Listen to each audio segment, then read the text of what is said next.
Students, very good morning to all of you. Namaste, Assalamu alaikum, Sat Sri Akal. Myself Suresh Kumar, and today I'm going to take chapter number 3, pair of linear equations in two variables from class 10th mathematics. Students, we were doing its exercise 3.6. We have done two parts of question number 1 of exercise 3.6. Today I will continue from part number 3 of question number 1 of exercise 3.6. तो चलिए शुरू कर लेते हैं pair of linear equations in two variables exercise 3.6. सबसे पहले question क्या था? Question number 1 was solve the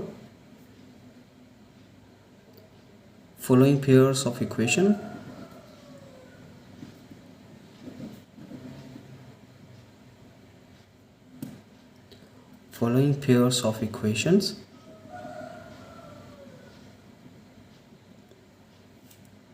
by reducing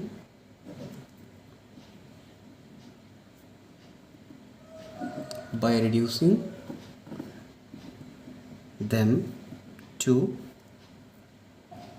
a pair of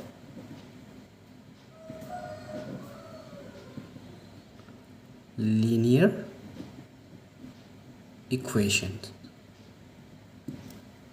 ये आपके पास में सवाल था. क्या था सवाल? जो भी आपको पेयर ऑफ इक्वेशंस दे के रखे हुए हैं, आपको सबसे पहले उनको रिड्यूस करना है, मतलब बदलना है उनको in the form of pair of linear equation. उनको लीनियर इक्वेशन की फॉर्म में बदलना है, उसके बाद उनको सॉल्व करना है, वैल्यूज़ का पता करना है. तो इसके दो पार्ट हमने कर लिए थे, आज हम इसका थर्ड पार्ट करेंगे. थर्ड पार्ट में जो हमको फर्स्ट इक्वेशन दे के रखी हुई है, दैट इज़ 4/x + 3y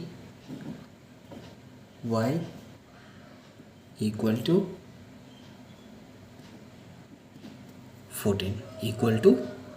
14. ये हमारे पास इक्वेशन नंबर 1 दे के रखी हुई है. सेकंड इक्वेशन जो हमको दे के रखी हुई है, दैट इज़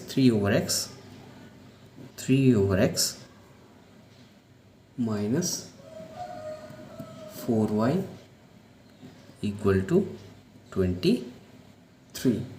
ये हमारे पास सेकेंड इक्वेशन दे के रखी हुई है. अब यहाँ पर हमको सबसे पहले इनको, ये जो इक्वेशंस हैं, इनको हमको लीनियर इक्वेशन इनटू वेरिएबल की फॉर्म में तब्दील करना है. अब ये इक्वेशन क्या ये लीनियर इक्वेशन इनटू वेरिएबल वाली फॉर्म में है कि नहीं है? ये नहीं है. क्यों नहीं है? क्योंकि इनके बीच में जो वेरिएबल है वो डिनोमिनेटर की फॉर्म में आ रहा है, जबकि जो वेरिएबल है वो न्यूमरेटर की फॉर्म में होना चाहिए था. तो हम यहाँ पर वही चीज़ करेंगे, इनके बीच में कुछ इस तरीके से मॉडिफिकेशन करेंगे कि ये जो इनके साथ वेरिएबल आ रहे हैं ये न्यूमरेटर की फॉर्म में आए. तो सॉल्यूशन की तरफ चलते हैं. देखो अब मैं इसको कैसे करूँगा सॉल्यूशन. सबसे पहले स्टेप में ये जो इक्वेशन नंबर 1 है, कौन सी? Equation number 1. इक्वेशन नंबर 1 के बीच में क्या था हमारे पास में? इक्वेशन नंबर 1 में था 4/x + 3y = 14. इसी इक्वेशन को मैं ऐसे भी लिख सकता हूँ, 4 × 1/x + 3y को मैं चेंज नहीं करूँगा क्योंकि ये वेरिएबल जो है ये पहले ही इसके साथ में लगा हुआ है. ठीक है, 3y के साथ में ये जो वेरिएबल y है ये पहले ही न्यूमरेटर की फॉर्म में है, तो इसको बदलने की ज़रूरत नहीं है. मुझे इसको b वाली फॉर्म में लेने की ज़रूरत नहीं है. वैसे आप अगर चाहो तो ले भी सकते हो. चलो मैं इसको ले ही लेता हूँ, b वाली फॉर्म में बदल ही लेता हूँ, क्योंकि अगर मैं इसको a मानूंगा तो इसको मैं b लेके चलता हूँ.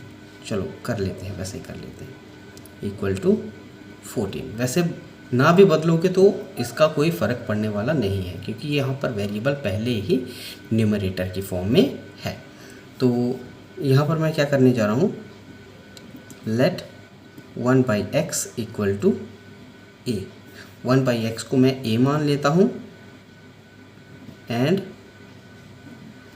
y/1 जो है, क्योंकि इसको मैं y/1 लिख सकता हूँ ना, जिसका डिनोमिनेटर कुछ नहीं होता उसका डिनोमिनेटर 1 होता है। तो मैं इसको y/1 को मैं क्या मान रहा हूँ, इक्वल टू b मान रहा हूँ।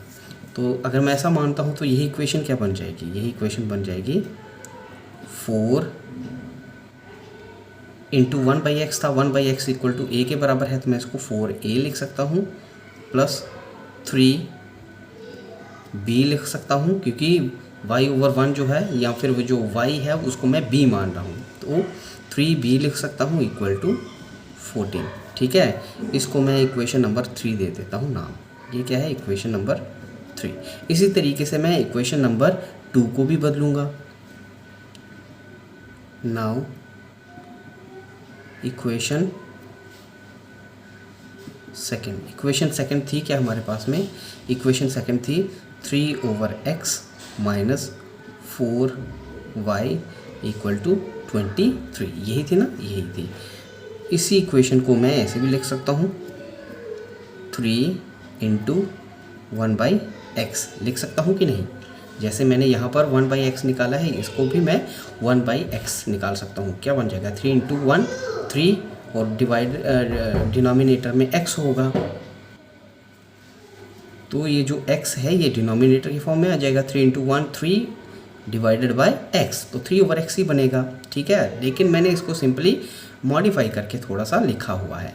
इसी तरीके से माइनस का निशान, इस 4y को मैं 4 इंटू वाई या फिर 4 इंटू y/1 भी लिख सकता हूँ, तो मैं 4 इंटू वाई ही लिखता हूँ इसको। ठीक है, इक्वल टू 23। यहाँ पर भी मैं ऐसे ही सपोज करूँगा, जैसे यहाँ पर सपोज किया था 1/x a है और y जो है उसको b मान रहा हूँ, तो यहाँ पर भी ऐसे ही है। Let 1/x equal to a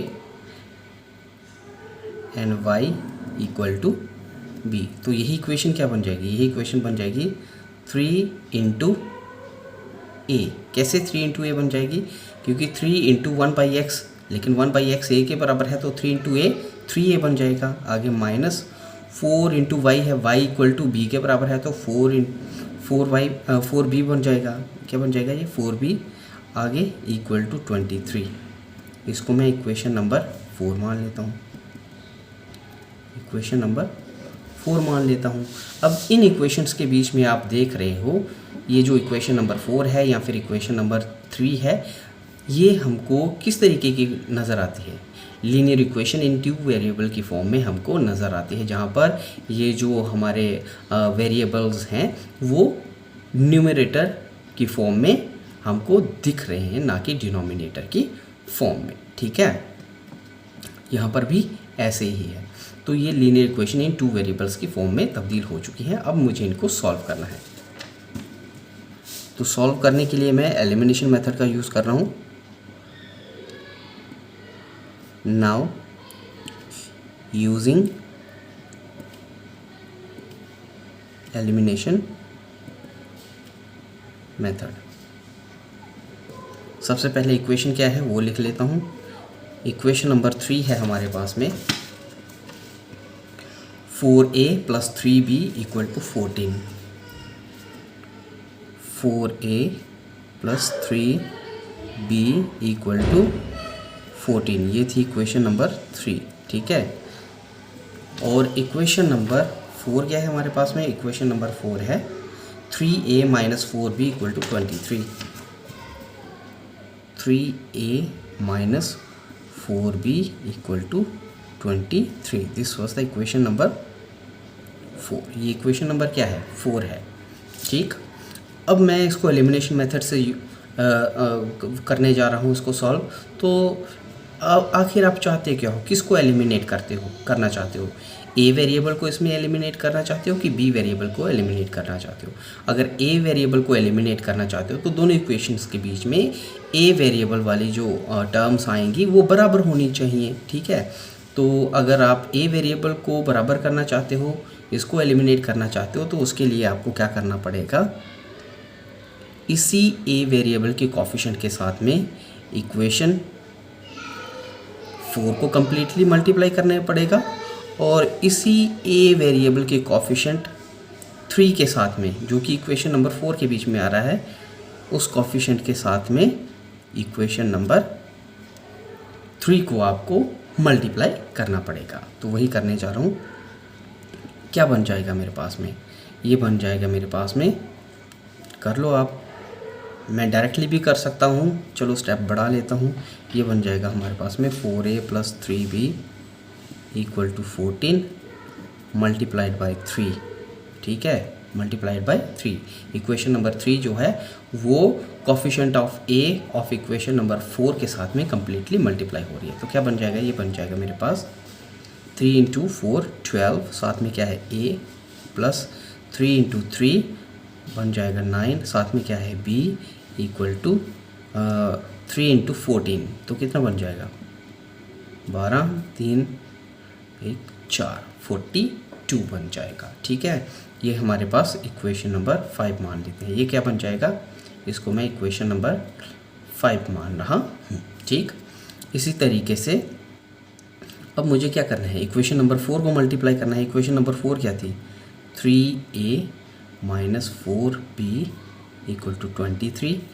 इसको मुझे किसके साथ मल्टीप्लाई करना है? 4 के साथ में। देख लो किसके साथ में? 4। और ये 4 है क्या? Coefficient of a in equation number 3। तो 4 के साथ में मल्टीप्लाई कर लो।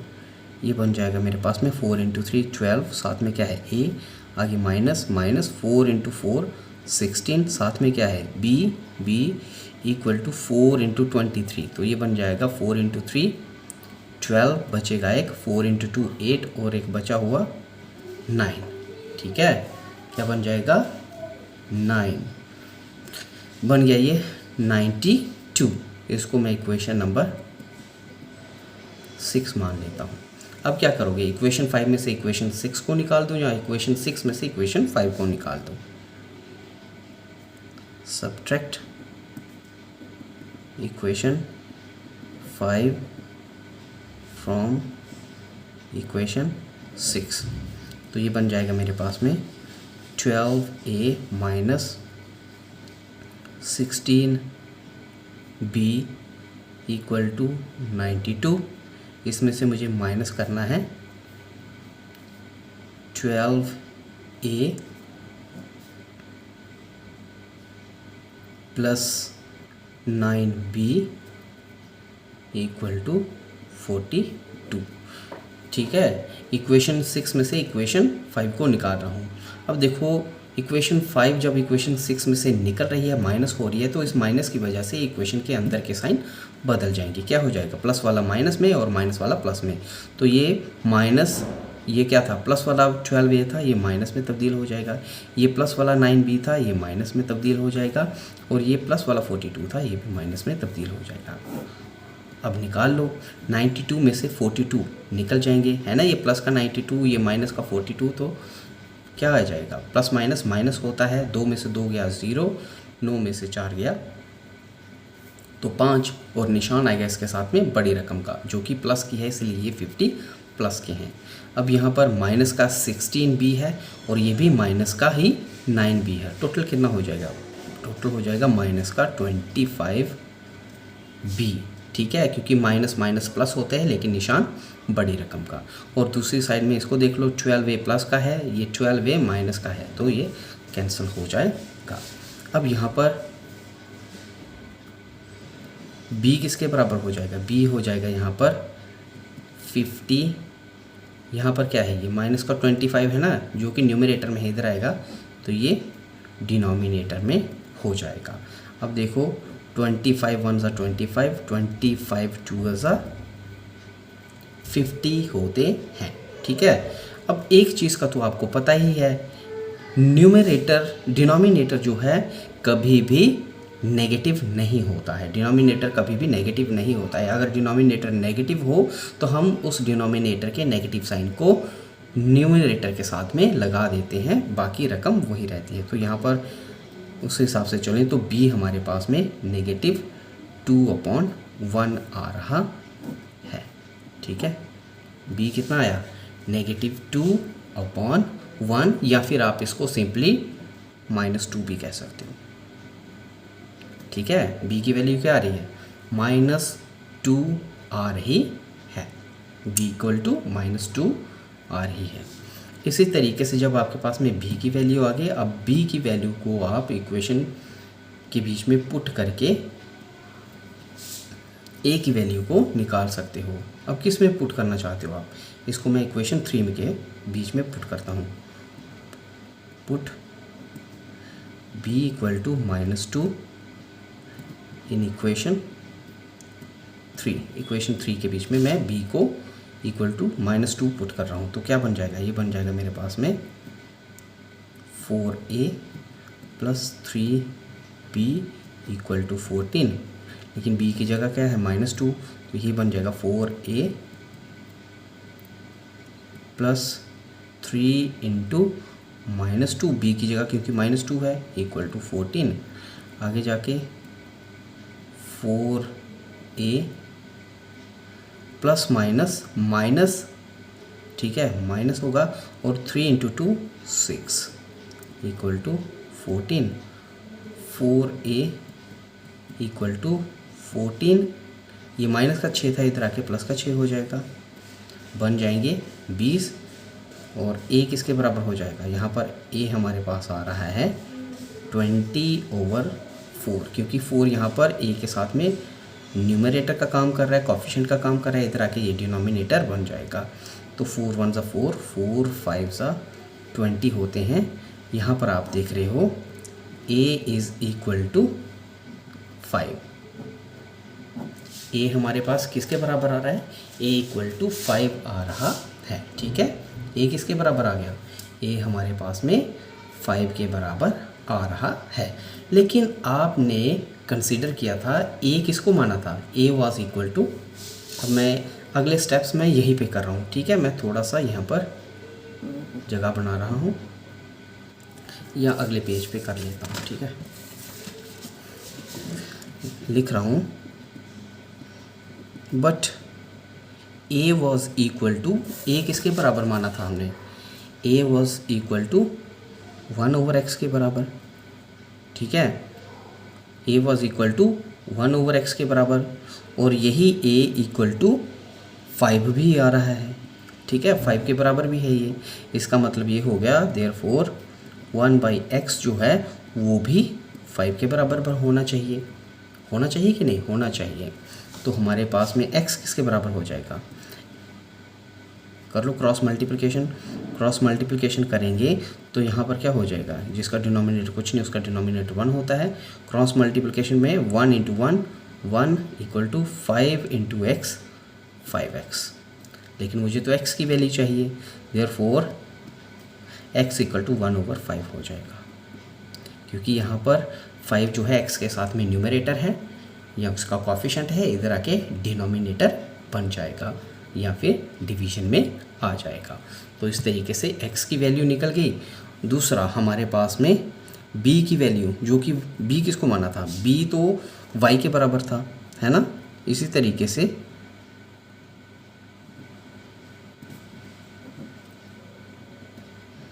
b was equal to y, b is also equal to -2, therefore y is equal to -2, ठीक है। तो आपके पास में दोनों के दोनों वैल्यूज़ आ गई।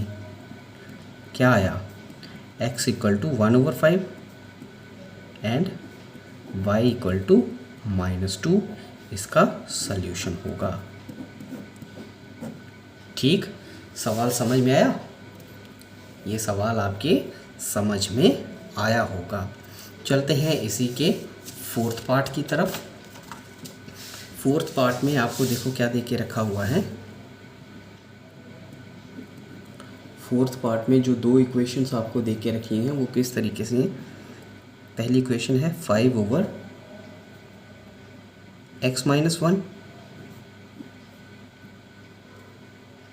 प्लस 1/y - 2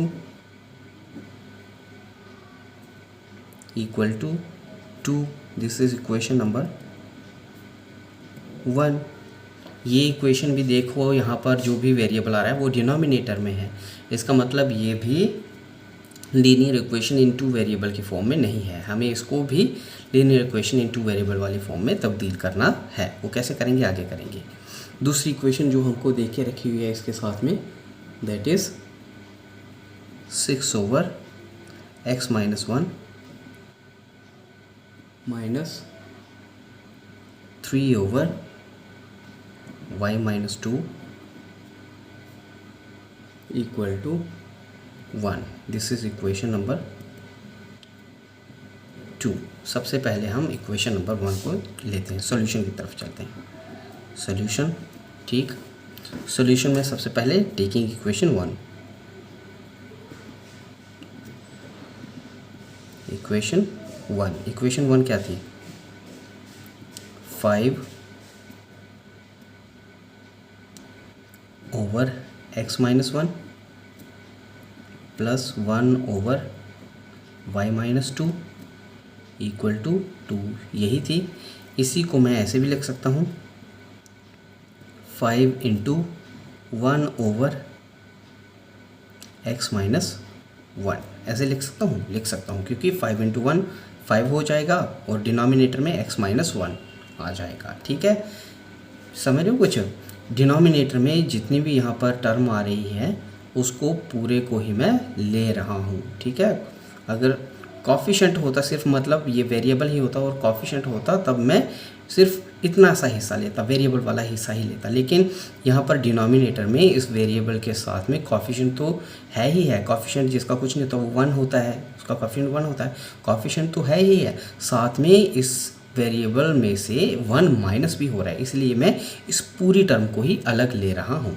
ठीक है, इस पूरी टर्म को ही अलग लूँगा तभी तो ये पूरा का पूरा हिस्सा एक अलग वेरिएबल की फॉर्म में, न्यूमरेटर की फॉर्म में आएगा इस 5 के साथ में। आगे इसको भी वैसे ही करूँगा। ठीक है, 1 × 1/y - 2 इक्वल टू 2, ऐसे लिख सकता हूँ। यहाँ पर मैं 1/x - 1 को a मान लूँगा और 1/y - 2 को b मान लूँगा। Let 1/x - 1 equal to a and 1/y - 2 equal to b।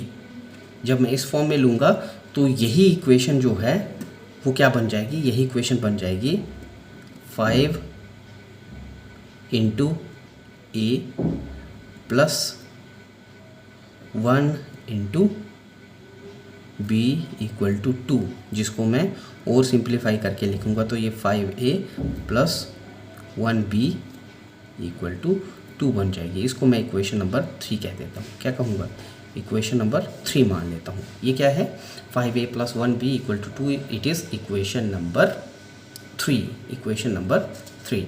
इसी तरीके से मैं इक्वेशन नंबर 2 को लूँगा, उसको भी सिंप्लीफाई करके इस वाली फॉर्म में रिड्यूस करूँगा, लीनियर इक्वेशन इन 2 वेरिएबल वाली फॉर्म में रिड्यूस करूँगा। देखो यहाँ पर ये लीनियर इक्वेशन इन 2 वेरिएबल वाली फॉर्म में आ चुकी है। कैसे, वेरिएबल कॉफिशेंट और साथ में कांस्टेंट टर्म, और यहाँ पर वेरिएबल्स जो हैं वो डिनोमिनेटर की फॉर्म में नहीं है। This is called as linear equation in 2 variable. ठीक है, समझ रहे हो कुछ। अब मैं इक्वेशन नंबर 2 को भी ऐसे ही करूँगा। इक्वेशन नंबर 2 क्या है मेरे पास में, इक्वेशन नंबर 2 है मेरे पास में 6/x -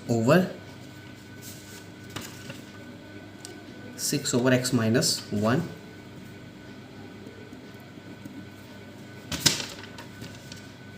minus 3/y - 2 minus 3/y - 2 equal to 1 equal to 1। ये क्या थी, इक्वेशन नंबर 2 थी। ये क्या थी, इक्वेशन नंबर 2 थी। इसको भी मैं ऐसे ही लिख सकता हूँ, इसको मैं लिख सकता हूँ 6 × 1/x - 1 लिख सकता हूँ ना, लिख सकता हूँ। आगे किसका निशान, माइनस का निशान, 3 × 1/y - 2 लिख सकता हूँ। Equal to 1। यहाँ पर भी वही चीज़, let 1 over x minus 1 equal to a and 1 over y minus 2 equal to b। तो यही इक्वेशन क्या बन जाएगी, ये बन जाएगी 6 into A minus 3 into B equal to 1, या फिर यही चीज़ 6a minus 3b equal to 1 बन जाएगी। ठीक है, ये प्रोसेस है। अगर आप रफ में इसको कर सकते हो तो ठीक है, मैं सीधा इसको इसी के साथ में करता आ रहा हूँ। इसको मैं इक्वेशन नंबर 4 मान लेता हूँ, इक्वेशन नंबर 4 मान लेता हूँ। Now using elimination method, now using elimination method. सबसे पहले इक्वेशन क्या क्या आई थी, एक इक्वेशन थी हमारे पास में 6a minus 3b equal to 1, ठीक है, जो कि इक्वेशन नंबर क्या थी 4। और थर्ड इक्वेशन क्या थी, थर्ड इक्वेशन थी हमारे पास में 5a plus 1b equal to 2,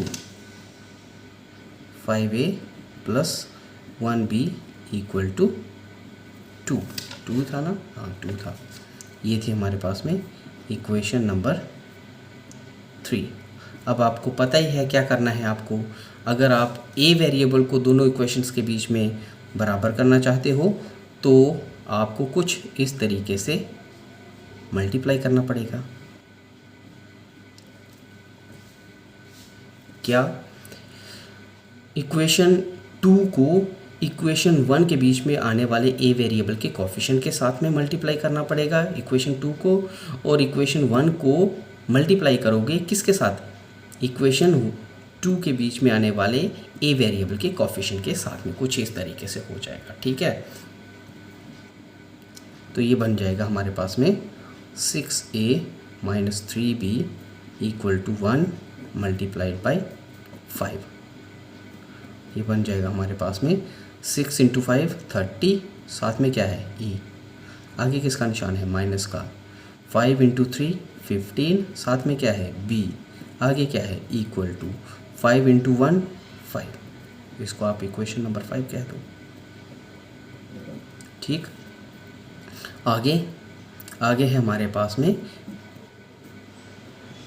equation number 5, equation number 3। Equation number 3 क्या है, 5a plus 1b equal to 2। Multiply किसके साथ करोगे, मल्टीप्लाई करोगे इसको 6 के साथ में, देखो है ना 6 के साथ में हो रहा है, तो इस 6 के साथ में इसको मल्टीप्लाई करोगे, फिर क्या बन जाएगा 6 इंटू 5 30, साथ में क्या है a, प्लस का निशान, प्लस का निशान, 6 इंटू 1 6, साथ में क्या है b इक्वल टू 6 इंटू 2 12। इसको आप इक्वेशन नंबर 6 कह दो। अब क्या करोगे, सब्ट्रैक्ट कर लो इक्वेशन नंबर 5 को इक्वेशन नंबर 6 में से, या इक्वेशन नंबर 6 में से इक्वेशन नंबर 6 को इक्वेशन नंबर 5 में से सब्ट्रैक्ट कर लो, जैसे मर्जी करना चाहो, एक दूसरे में से निकाल सकते हो। मैं कुछ इस तरीके से करने जा रहा हूँ, सब्ट्रैक्ट इक्वेशन 5 फ्रॉम इक्वेशन 6। तो ये बन जाएगा छठी इक्वेशन में से 5th इक्वेशन को निकाल दोगे, तो ये बन जाएगा मेरे पास में 30a plus 6b equal to 12। इसमें से मैं निकाल रहा हूँ 5th इक्वेशन को। 5th इक्वेशन क्या है, 30a minus 15b equal to 5। अब बाहर माइनस का निशान होने की वजह से इक्वेशन के अंदर के साइन बदल जाएंगे, minus into plus minus, minus into minus plus, और माइनस इंटू प्लस माइनस होता है। अब क्या हो जाएगा, ये 12 प्लस का है, ये 5 माइनस का है, तो 12 में से 5 गए, रह जाएंगे 7, लेकिन किसके, प्लस के, क्योंकि प्लस माइनस माइनस ही होगा, लेकिन निशान बड़ी रकम का, तो बड़ी रकम प्लस वाली है, इसलिए ये 7 प्लस के आ रहे हैं। इधर 6b प्लस का है और ये 15b जो कि प्लस का हो चुका है, टोटल कितना हो जाएगा, टोटल हो जाएगा प्लस का 21 बी, क्योंकि 15 6 21 होते हैं। इस साइड में 30A प्लस का 30A माइनस का, ये तो कैंसिल हो जाएगा। ठीक, आगे हमारे पास में 21B इक्वल टू 7 आ रहा है, तो B किसके बराबर हो जाएगा? देयरफॉर B इक्वल टू 7/21, जो कि होता है 7 1 7, 7 3 21। अब ये 20 कहाँ से आए थे, 21 कहाँ से आए थे? ये 21 जो कि B के साथ में इधर न्यूमरेटर है, कोफिशिएंट का काम कर रहा है, इधर आके ये डिनोमिनेटर बन जाएगा। ठीक है, वही चीज़ यहाँ पर हो रही। तो 7 1 7, 7 3 21। देयरफॉर यहाँ पर B जो है वो इक्वल टू आ रहा है 1/3 के बराबर। B किसके बराबर आया? 1/3 के बराबर आपके पास में B आ गया। जब आपके पास में B आ चुका है, अब आप इस B की वैल्यू को किसी भी इक्वेशन में, चाहे इक्वेशन 3, इक्वेशन 4 में पुट कर सकते हैं। तो वही करने जा रहा हूँ। No put B equal to 1/3 in equation 3। Equation 3 के बीच में मैं B की जगह 1/3 लिखूँगा।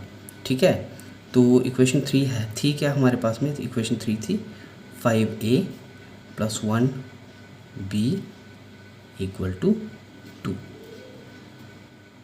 ये बन जाएगा हमारे पास में 5A प्लस 1 इंटू 1/3, यही बनेगा ना, 1 इंटू 1/3 इक्वल टू 2, जो कि बन जाता है मेरे पास में 5A प्लस 1/3 इक्वल टू 2। यही बनेगा, यही बनेगा। अब क्या करोगे? इस साइड में लेके आ जाओ उसको, या फिर आप इसको इस साइड में लेके आ जाते हैं, इसको हम ऐसे कर लेते हैं। ये बन जाएगा मेरे पास में 5A इक्वल टू 2, ये प्लस का 1/3 था, इधर आएगा तो माइनस का 1/3 हो जाएगा। आगे जाके 5A इक्वल टू, जिसका डिनोमिनेटर कुछ नहीं होता उसका डिनोमिनेटर 1 हो जाएगा। 2 का डिनोमिनेटर कुछ नहीं था, 2 का डिनोमिनेटर 1 हो गया। तो क्रॉस मल्टीप्लिकेशन कर लो, 2 इंटू 3 6, आगे किसका निशान? माइनस का निशान, माइनस का निशान। 1 इंटू 1 1, और डिनोमिनेटर में 3 इंटू 1 3 होता है। ठीक, और आगे चलो, 5A इक्वल टू 6 में से 1 गया तो 5 डिवाइडेड बाय 3। ठीक, और आगे चलो, A इक्वल टू 5/3। इस यहाँ पर ये जो 5 है A के साथ में न्यूमरेटर का काम कर रहा है, कोफिशिएंट का काम कर रहा है, इधर आएगा तो डिनोमिनेटर बन जाएगा, मतलब 3 के साथ में आएगा। तो 5 1 5, 5 1 5, क्या रह गया यहाँ पर? A इक्वल टू वो भी 1/3 ही आ रहा है। A भी हमारे पास में क्या आया? 1/3। अब हमने A और B कुछ मान के रखे हुए थे, है ना। A was equal to, A हमारे पास में किसके बराबर था? यहाँ पर देखो, हमने कुछ माना था ना। A वॉज इक्वल टू, यहाँ पर देखो कहाँ गया? यस, यहाँ देखो, A was equal to 1/x minus 1। तो A was equal to 1/x minus 1 के बराबर था, और यही A जो है वो इक्वल टू 1/3 के बराबर भी है। A is also equal to 1/3, therefore 1/x minus 1 जो है वो इक्वल टू होना चाहिए 1/3 के बराबर भी होना चाहिए। होना चाहिए कि नहीं? होना चाहिए। अब कर लो, सॉल्व कर लो, यहाँ से क्रॉस मल्टीप्लिकेशन हो जाएगी। 3 1 3 equal to 1 into x minus 1, तो ये x माइनस 1 ही आएगा। आगे यहाँ पर ये जो 1 है माइनस का है, इधर आएगा तो प्लस का हो जाएगा, ये बन जाएगा 3 + 1 इक्वल टू x, जो कि आ रहा है 4 इक्वल टू x। तो यहाँ पर x की वैल्यू आपके पास में आ चुकी है, x इक्वल टू 4 आ रहा है। अब रही बात b की, ठीक है, मैं डिवीजन कर रहा हूँ पेज की, नेक्स्ट स्टेप में यहाँ से कर रहा हूँ, ठीक है, यहाँ के स्टेप्स यहाँ कर रहा हूँ। तो अब बी की बात करते हैं। बी किसके बराबर था? बी की वैल्यू हमारे पास में आई है ना, बी की वैल्यू हमारे पास में 1/3 आई थी, ठीक है। कितनी आई थी? बी वॉज इक्वल टू 1/3, लेकिन यही बी जो है आल्सो इक्वल टू 1/y-2 के बराबर भी था, जो कि हमने माना हुआ था। माना था कि नहीं? माना था।